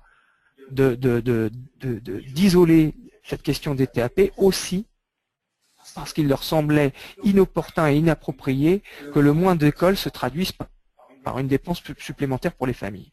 C'est un argument quand même important. Voilà. Mais c'est vrai que l'approche ALSH permet notamment sur les maternelles d'éviter de réinventer l'eau chaude et même en élémentaire de travailler dans une continuité éducative parce qu'il existe aussi un certain nombre d'ALSH où on sait travailler sur de l'aide aux leçons ou alors ce qui permet de dire à côté de la LSH on garde de l'étude surveillée. Mais voilà. Après, moi, j'ai effectivement, et c'est l'idée la démarche qu'on défend à l'échelle de l'ANDEV, un faible pour l'idée d'utiliser ces nouveaux temps pour développer des parcours, parce que je crois qu'il y a vraiment cet enjeu de permettre à des enfants de découvrir de nouveaux horizons, de s'approprier de nouveaux horizons, et en particulier dans voilà, chez les enfants de CSP, de catégories socio-professionnelles plus défavorisées, on sait ça. On sait qu'il y a ces enjeux dans les territoires de l'éducation prioritaire, mais pas seulement. De permettre aux enfants de s'approprier, c'est tous les enjeux de l'éducation non formelle, de ces démarches d'éducation populaire. J'ai envie de citer Freinet, hein, l'intelligence ne naît pas à l'école, mais elle l'est dans le quotidien et dans les pratiques sociales. Hein. Je cite de mémoire, mais c'est un peu l'esprit. Ok, merci beaucoup. Je vous laisse reprendre, ouais. Et puis après, quand vous aurez fini, on passera aux questions-réponses.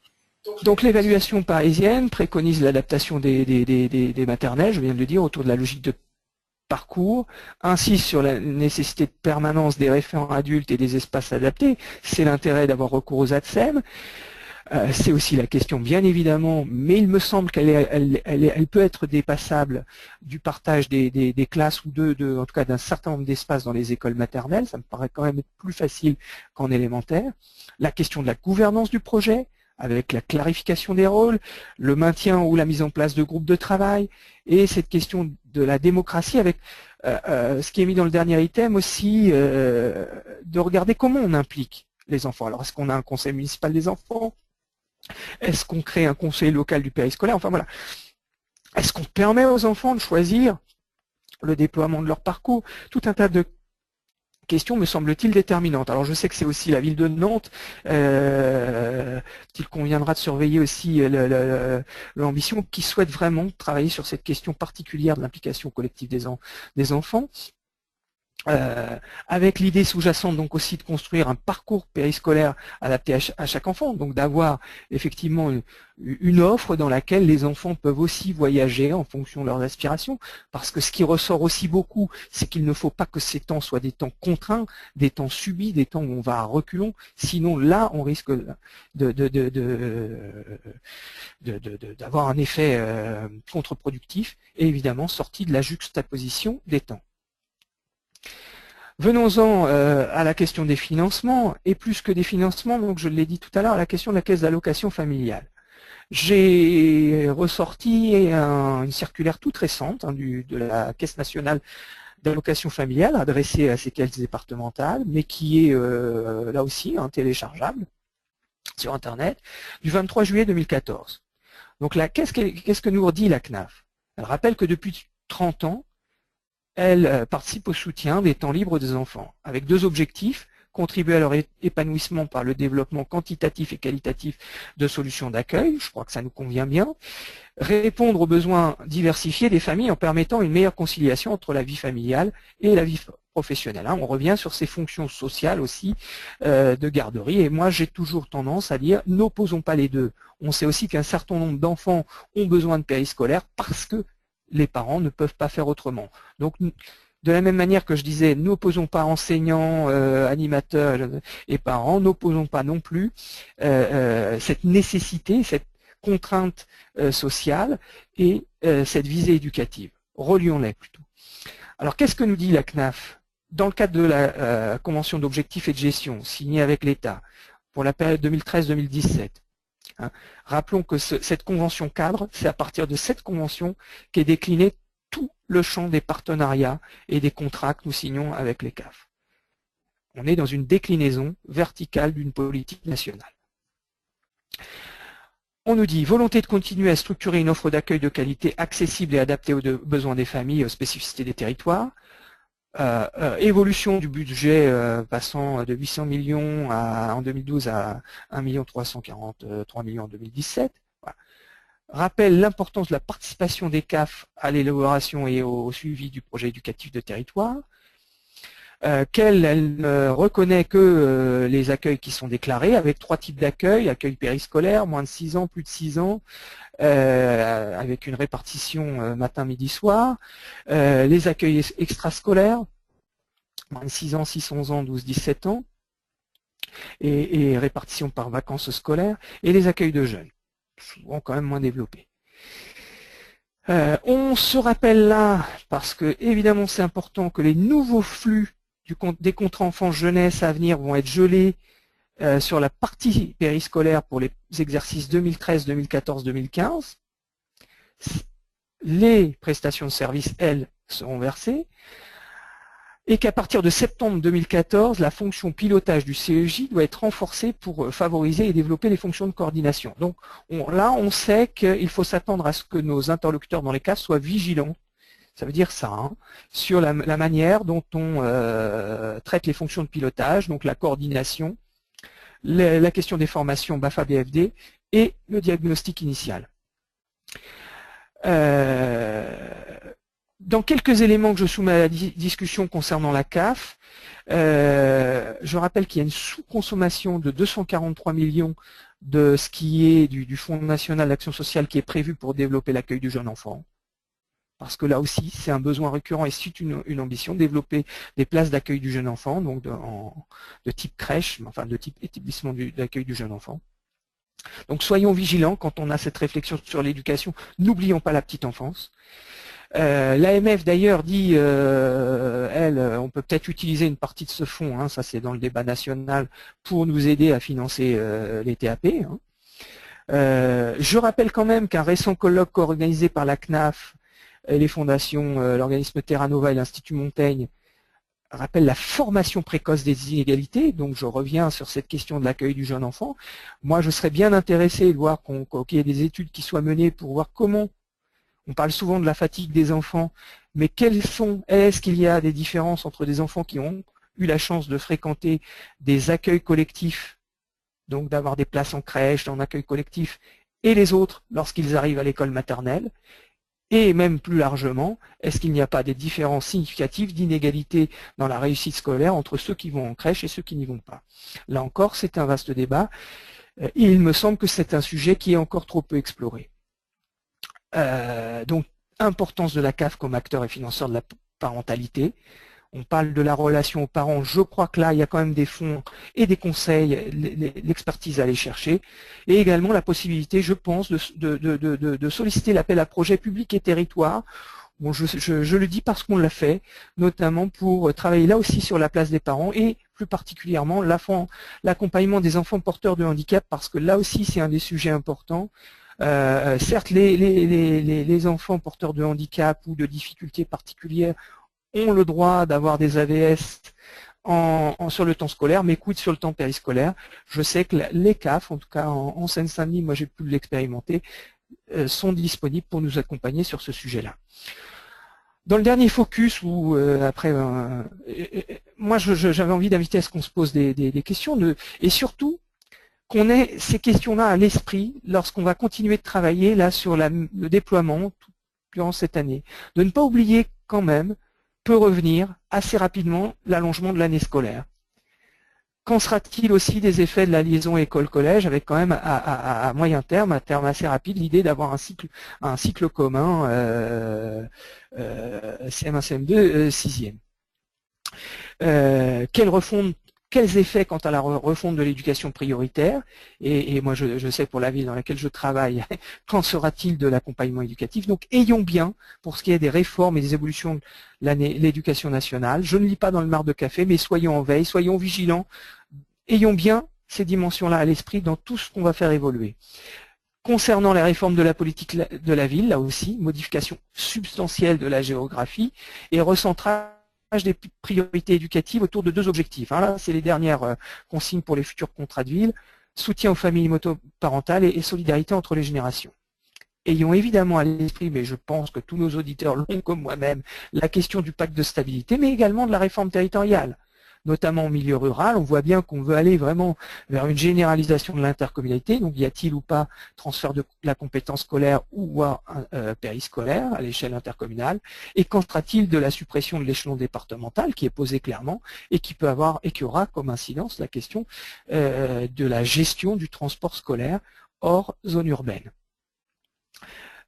Petit point aussi qui est sorti cet été, le projet de décret concernant l'évolution de la définition du périscolaire, où on passerait de la notion activité placée avant et après, directement avant et après l'école, à toute activité de loisir dès lors qu'il y a école dans la journée. Donc on voit bien que ça veut dire clairement le mercredi devient périscolaire dans ce cas-là. Possibilité de dérogation, on est bien sur un projet de décret, à ma connaissance il n'est pas publié. Dérogation au seuil de 300 enfants, avec possibilité de prise en compte de l'effectif de l'école. Allongement de la durée de dérogation du BAFD qui est d'1 an et où là, qui passerait à 2 ans avec possibilité d'une année supplémentaire. Simplification administrative, peut-être que ça personne ne s'en plaindra. Fiche unique, délai raccourci, traitement en ligne, etc. Extension des cadres d'emploi pouvant exercer la fonction d'animateur, je les ai plus tous en tête, et extension également des qualifications. Je sais que ça fait beaucoup débat. Et récemment, je lisais dans le journal de l'animation qu'on voit bien à travers un tel projet de décret que ce qui peut être posé de manière sous-jacente, c'est la dissociation des accueils périscolaires des ALSH. Je rappelle ici que les accueils périscolaires sont rattachés à l'heure actuelle à des accueils de loisirs sans hébergement. Peut-être qu'on va aller vers une autonomisation des accueils périscolaires. Je rappellerai quelques points de vigilance qui avaient été pointés par l'ANDEF, je crois notamment au moment de l'audition de sa présidente Anne-Sophie Benoît et de 2 autres collègues de l'ANDEF par la mission d'information commune qui avait été mise en place par le Parlement. L'État doit s'inscrire dans une logique de continuité éducative. Je crois que je l'ai suffisamment évoqué ce matin. D'avoir cette nécessaire prise de distance et de vraiment se mettre en perspective de nouvelles pratiques pour les enfants. Moi, là aussi, je crois avoir développé. Autre point que j'ai abordé, mais je le rappelle là, l'éclairage des parents. Sortir de ces représentations, de ces discussions de café du commerce qui n'en peuvent plus, et de ne pas hésiter à utiliser, de mettre en place des conférences, des débats, voilà, et d'y aller, sur les enjeux liés à l'épanouissement et la réussite éducative. Là encore, ne nous laissons pas nous enfermer uniquement dans le débat sur la performance scolaire, la question de l'épanouissement, du bien-être, et y compris du rôle des parents dans la régulation des rythmes des enfants.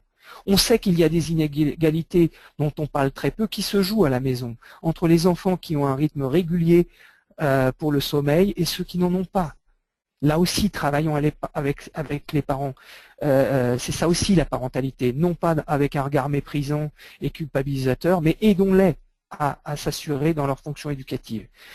L'attention, donc je l'ai évoqué, hein, aux enfants bénéficiants. Est-ce qu'on arrivera quand même à avoir une reconnaissance de cette nécessité de continuité éducative pour l'accompagnement par les AVS sur le temps périscolaire? L'attention pour les territoires ruraux, c'est pas qu'une question de moyens et de locaux, c'est aussi une question de pouvoir accompagner en matière d'ingénierie. Là, je crois que les services de l'État ont une responsabilité particulière en la matière. La réflexion à conduire sur la maternelle, moi, je me suis permis de rajouter vraiment de manière plus générale sur la petite enfance. Les développements de formation commune avec l'idée de culture commune, parce qu'on ne fabriquera pas d'équipe éducative digne de ce nom s'il n'y a pas de culture commune. Une vigilance évidemment sur les financements. Et d'étendre la question des allègements de la journée scolaire. C'était pointé, j'ai l'impression qu'on a tendance à l'oublier, aux enfants qui sont en établissement secondaire, collège, lycée. Voilà. Et bien évidemment l'importance de l'évaluation de la réforme. J'avais repris in extenso une citation, mais là encore, moi je voudrais insister sur 2 points. Hein. L'idée, et je le crois ça, que le temps libéré puisse être réellement un temps qui puisse permettre de lutter contre les inégalités et également vraiment et pour cela plutôt de travailler sur la complémentarité, la continuité, la cohérence et l'articulation de l'action éducative. Le CSFPT quant à lui interpelle l'État et je trouve que c'est intéressant, c'est pour ça que c'est un des rares acteurs à ma connaissance qui a quand même redit que les acteurs concernés dans la fonction publique territoriale accomplissent un travail salué dans le domaine éducatif et des activités périscolaires. Je pense qu'on ne le réaffirme jamais assez. Alors, j'avais dit, et on y arrive, que je proposerais qu'on invite à se projeter et même à rêver. Alors, dans la projection, il est clair qu'il y aura où il devra y avoir une évolution de la fonction publique territoriale. On le voit bien, la filière à évaluation se transforme. Donc soyons en veille et plaçons-nous dans cette perspective-là. Hein. Je parle en particulier au cadre en charge des ressources humaines, mais aussi au directeur ou au cadre de l'éducation. Regardons ce qu'il en est des mobilités entre filières. Hein. Je parlais des parcours, la continuité éducative, moi je crois que se dessine en germe, même si c'est de manière chaotique. Et les réponses au sondage me renforcent dans cette, même si ce ne sont que les réactions des participants à cette conférence, me confortent dans cette idée, mais qu'on voit bien se dessiner, je le redis, de manière chaotique, incertaine, tâtonnante, de véritables équipes pluridisciplinaires qui sont le socle et seront les conditions pour qu'on travaille sur une réelle continuité des temps et une articulation des temps éducatifs. Enfin, troisième point qui me semble vraiment important, cette question de la place des parents. Non pas pour le ressortir comme un serpent de mer pour se faire plaisir, mais voilà. Certes, on sait qu'il y a une mise à distance nécessaire parce que le temps de l'éducation, le temps de l'école, mais même le temps des loisirs, c'est aussi le temps de la mise à distance des parents. Donc je comprends tout à fait qu'on n'est pas pressé de les remettre directement. Néanmoins, il y a peut-être là aussi des compétences à mobiliser. On sait le faire. Les enseignants, malgré tout, eux, savent le faire sur le temps scolaire. J'ai l'impression que nous, sur les temps périscolaires, on le fait moins. Et il n'est pas rare quand même de voir un enseignant faire appel à un parent qui a des compétences dans le domaine artistique, les solliciter. Et surtout, qu'on les considère d'égal à égal comme des acteurs de la coéducation ou de l'éducation partagée. Je parlais des rêves. Je crois que je disais, remettons-nous dans une approche, dans une perspective de la gestion, de la réflexion sur le périscolaire. Mais replaçons-nous, j'ai envie de remonter encore d'un cran, sur ce qui fait éducation. Et donc, voilà, quelle place on accorde aux enfants, au regard. Alors regarde, quelle place on accorde à leur pratique et à l'analyse de ces pratiques. Je pense par exemple qu'on a souvent une vision dégradée des pratiques des enfants et de leurs utilisations des jeux vidéo. Voilà. Peut-être est-ce qu'il faut, et j'ai lu récemment, j'invite tout le monde à le faire, Petite poussette de Michel Serres. Là encore, je trouve que c'est passionnant parce que dans cet ouvrage, qui est un ouvrage de vulgarisation, il nous invite à changer de regard. C'est indéniable. Moi-même, pour la préparation de cette conférence, j'ai quasiment exclusivement utilisé les ressources disponibles sur Internet. Ça, c'est une donnée fondamentale qu'on doit prendre en compte. Il y a une transformation de l'accès au savoir. Michel Serres dit quelque chose qui est aujourd'hui est accessible sur Internet, plus de savoir qu'on peut en emmagasiner, plus de savoir immédiatement accessible qu'on peut en emmagasiner dans tout un cursus scolaire. Réfléchissons là-dessus. Et il me semble que, par exemple, ces questions de l'éducation à l'image, des bouleversements de la révolution informationnelle, donc de travail sur scaling d'information, comment elle se fabrique, du rapport au numérique. Le numérique, on sait bien que c'est pas l'accès, la fracture ne se situe pas dans l'accès aujourd'hui, mais dans les usages. Et je finirai peut-être avec deux grands penseurs qui sont Reeves et Jacquard. Voilà. C'est quoi le sens de l'éducation? Est-ce que c'est le renforcement des performances individuelles? J'ai envie de dire, on nous bassine là à longueur de temps avec les études internationales. Je les balaye pas, mais elles sont toujours sur l'analyse des performances. Est-ce qu'on analyse un seul moment cette question du vivre ensemble, de apprendre à faire société, comme dit Reeves, ou j'aime aussi beaucoup cette formule de Jacquard, comment être en compétition. On doit être en compétition avec soi-même et en relation avec les autres. Réfléchissons aussi sur ce qu'on veut refabriquer. C'est le sens de l'école, c'est le sens de l'éducation, c'est le sens de la société qui est posé. Voilà, je sais que j'ai été un petit peu long, un peu plus long que prévu. J'invite juste, je suis éventuellement disponible si ma boîte mail ne se remplit pas trop pour poursuivre l'échange, mais je crois surtout qu'il y a un forum qui est proposé par VK, c'est peut-être plus facile de passer par ce biais. Et puis vraiment, j'insiste aussi, je me permets de faire de la pub pour l'Andev, qui est vraiment un beau réseau d'échanges, de capitalisation, d'expérience et d'entraide professionnelle. Merci à tous. Merci Bruno. Je vous en prie. Ne partez pas, parce qu'on va répondre aux questions que vous avez posées dans une seconde. Je vous envoie juste via le chat l'adresse vers le forum si vous aviez d'autres questions par la suite. Vu qu'il est très très tard, je ne vais pas prendre de nouvelles questions.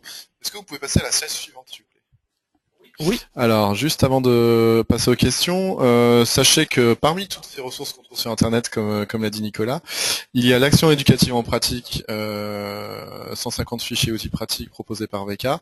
Je vais vous envoyer le lien vers cette solution ainsi que vers la formation réforme des rythmes scolaires, optimiser l'organisation administrative et financière de son projet périscolaire d'ici une petite seconde. Alors, hop, je vous envoie ça par le chat. Nicolas, vous avez travaillé sur ces deux choses. Oui. Si vous voulez nous en dire un petit mot.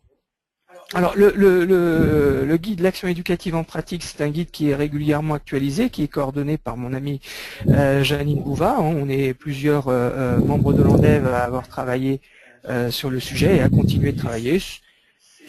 Il est constitué donc de fiches pratiques avec une version internet qui est actualisée de manière régulière. La formation, celle qui est proposée là était celle qu'on avait mis en place au moment de l'élaboration.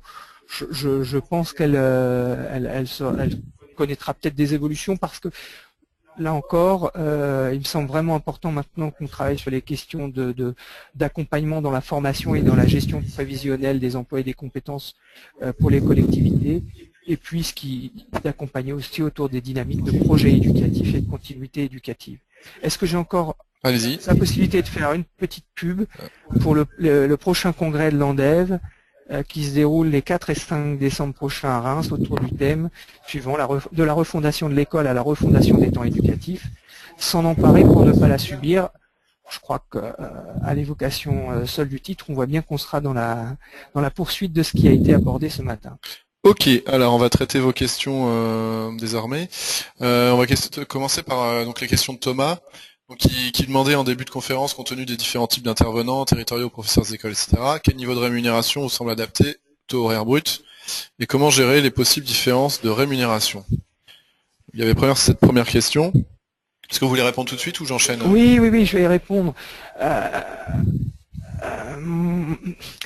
Je pense que la réponse, elle est dans la question. Bien évidemment, de toute façon, pour les enseignants, il y a un arrêté. Je rappelle que cet arrêté, fixé par le ministère de l'Éducation nationale, est un taux maximum.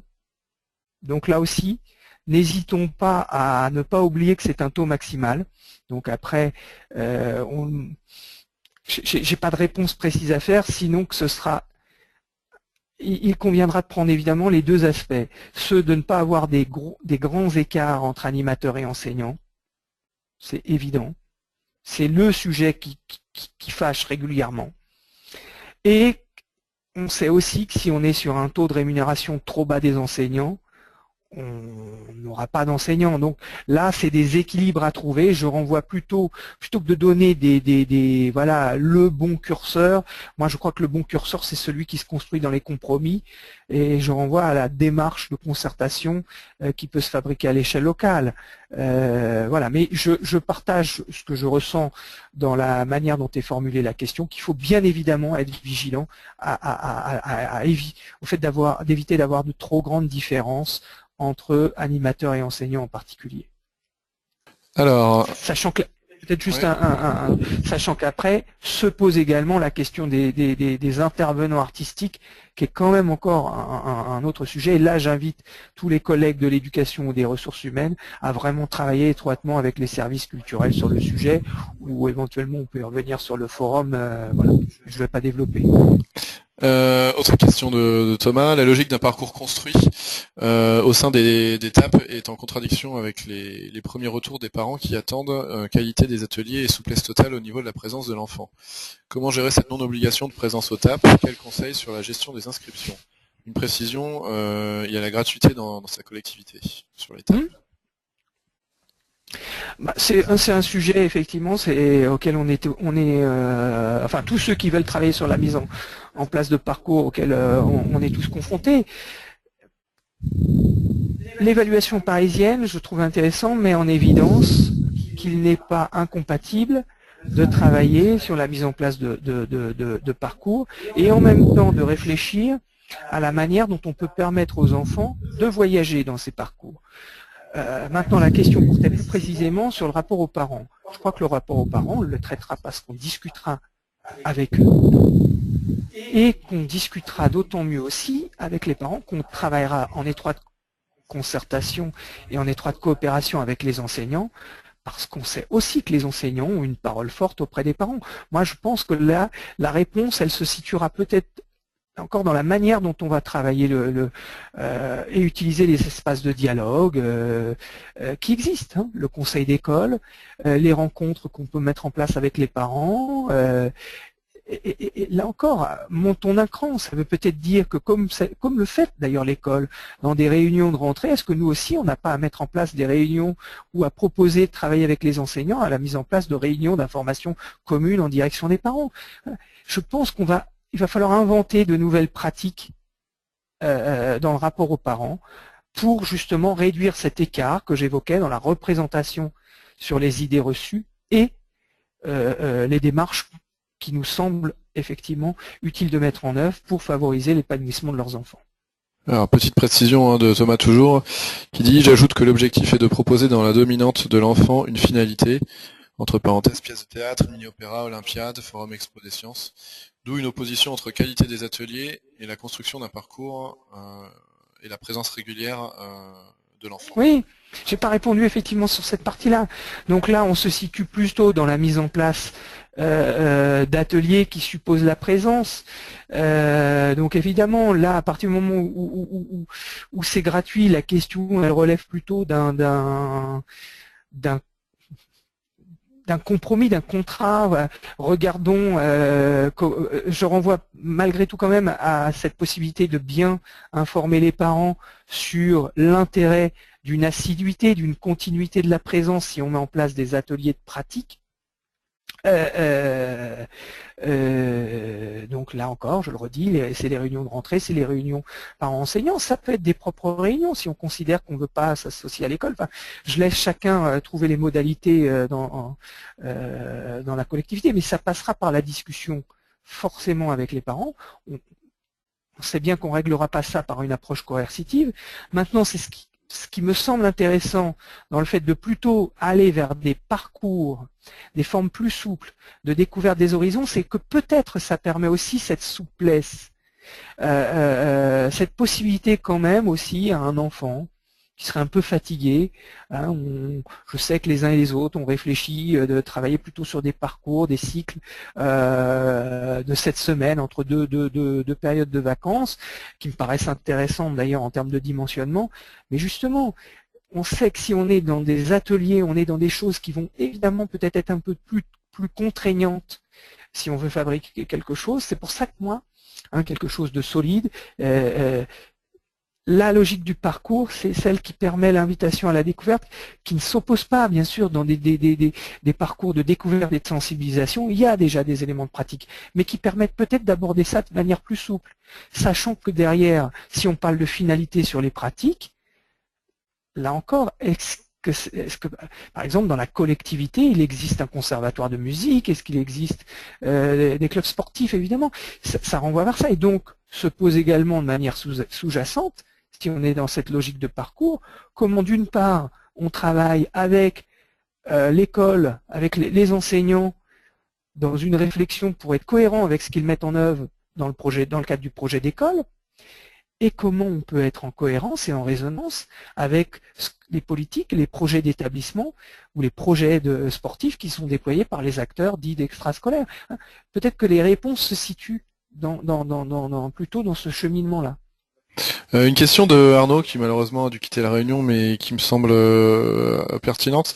Comment répondre au problème de recrutement des animateurs qui ne sont pas assez nombreux sur le marché? Il y a plusieurs moyens. Déjà la question, donc du coup on pourra lui dire qu'il peut l'écouter. Il pourra l'avoir en différé. En différé. Les démarches j'ai parlé tout à l'heure du certificat de qualification professionnelle, voilà. Les plans de formation, c'est-à-dire qu'on sait qu'on va devoir changer d'échelle dans les plans de formation des collectivités, parce que je veux rassurer notre internaute, il n'est pas le seul à être concerné par le fait de ne pas avoir assez d'animateurs qualifiés disponibles immédiatement. Donc premier volet, celui des dispositifs de qualification. Et là encore, quelle est la volonté de la politique de la collectivité. Deuxième élément quand même qui me semble pas assez utilisé à ce jour, c'est que je crois qu'on a une vision restrictive de l'arrêté de février 2007 là sur les qualifications et diplômes permettant là. Souvent on parle, on reste dans un débat BAFA, BPGES, BAFD. Or, il y a quand même un ensemble d'autres diplômes de DUT carrière sociale, enfin je les ai plus tous en tête, mais ils sont là aussi largement accessibles et je pense connus des internautes. Est-ce qu'on n'a pas aussi à changer de réflexion dans les profils qu'on va rechercher? Dernier élément, c'est le cas de la ville de Saint-Denis, celui de l'utilisation des contrats à venir avec la possibilité de la possibilité de travailler justement en coordination et avec l'aide des financements de l'État sur ces dispositifs de professionnalisation. Peut-être une remarque. On va, me semble-t-il, dans beaucoup de collectivités, être confronté à l'utilisation de CDD, de recours à des agents à temps non complet, voilà, en CDD. Utilisons ce temps-là, ce temps du premier trimestre, moi je pense plutôt de l'année, pour identifier les potentiels des agents, pour commencer à mettre en place des formations en intra, pour repérer les savoir-faire et justement avoir un plan de formation qui soit adapté. Et évidemment, last but not least, pour repérer les agents qui sont réellement motivés pour travailler dans ce champ. Voilà. Je pense qu'il faut se situer dans la perspective d'un processus. Ok, merci. Alors, encore deux dernières questions, et après, je libère tout le monde. Une question de Marc. Par rapport à l'éducation nationale, le ministre, dans sa réforme, n'aurait-il pas dû prévoir des heures, sur le volume des APC par exemple, de concertation pour permettre aux enseignants de reconnaître les agents territoriaux ou acteurs de l'éducation populaire? Ça va être facile pour moi de répondre si. Bien évidemment, je sais que les syndicats enseignants le revendiquent pour la concertation en interne chez eux, mais c'est une question qui se pose bien évidemment. Je crois que c'est une condition de la réussite de ce qu'on va déployer, de pouvoir avoir au moins 2 niveaux de concertation, celui entre la direction de l'école et le référent ou coordinateur TAP ou périscolaire sur site, et l'articulation équipe enseignant, enseignant animateur ou enseignant ATSEM pour vraiment être dans une logique de continuité éducative. Oui, on peut peut-être porter ensemble cette revendication que l'éducation nationale reconnaisse la nécessité d'une concertation commune. Et last but not Alors least, peut-être qu'à l'échelle locale quand même, on peut travailler avec les inspections et les acteurs éducatifs à trouver des moyens quand même de se concerter. En tout cas, posons-le comme base nécessaire. alors une question de Camille qui pareil a dû partir mais qui aura la réponse en différé.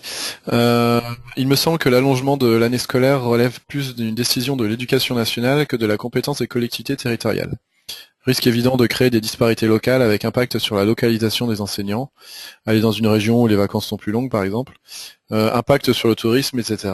Cette réduction des vacances d'été est indispensable mais doit être nationale, et le débat avec le personnel enseignant doit se faire avec sa hiérarchie. C'est plus une remarque qu'une question en fait. Mais Oui, bien sûr. Néanmoins, il existait quand même des expérimentations et qui avaient d'ailleurs été remises en cause à cause de la première version, la première mouture là, du décret Payon, et qui portait sur des aménagements de l'année scolaire, et qui bien évidemment relèvent de l'éducation nationale, mais qui avaient été travaillés dans le cadre d'expérimentation locale en lien avec les collectivités. Maintenant, bien évidemment que la réponse, elle est que plus on aura quelque chose d'homogène et d'harmonisé à l'échelle nationale, mieux ce sera. ok, merci beaucoup. Eh bien, c'est fini. Désolé pour ce dépassement d'horaire de près d'une heure. J'espère que ceci ça vous a plu. Vous êtes nombreux à être restés, donc j'imagine que oui. Vous aurez juste après la conclusion un formulaire d'enquête de satisfaction qui va s'ouvrir. Donc je vous invite à y répondre s'il vous plaît. De la façon la plus honnête possible. N'hésitez pas d'ailleurs, vous aurez l'occasion de poser des questions à travers ce formulaire, donc n'hésitez pas si vous avez des questions qui revenaient. S'il y a eu le moindre souci technique ou tout ça, vous pouvez également nous faire votre retour. Merci beaucoup Nicolas pour le temps que vous nous avez consacré. Merci à tous pour votre attention, très bonne journée à vous et très bon appétit. Au revoir. Au revoir.